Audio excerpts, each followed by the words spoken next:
क्योंकि कल्चर को अगर हम समझने की कोशिश करें तो कल्चर को कहते हैं कि वे ऑफ लाइफ, जीवन को कैसे जीते हैं।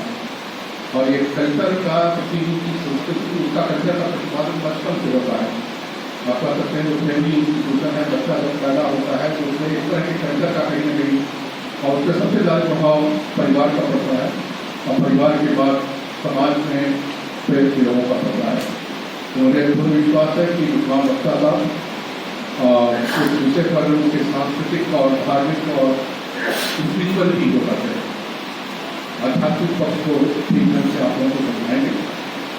मैं उनकी एक मीटिंग है, जैसा कि बताया गया कि 4 बजे क्योंकि मिथिला की संस्कृति बार बार हम उस पर अभिमान करते हैं, जब कहते हैं कि मिथिला की गौरवशाली परंपरा, सांस्कृतिक परंपरा के बारे में, उसके बारे में अगर सूक्ष्मता से जानने का मौका मिलता तो हमारे लिए बड़ा अच्छा होता। लेकिन मजबूरी में उनसे बीच में करना पड़े। दृढ़ इच्छा शक्ति है उनके और उनके साथियों की कि वो उन बाधाओं को पार करते हुए ये बढ़ाएं, तो दूसरे से उनसे बधाई के पास हैं और इनकी मदद जो कर सकते हैं।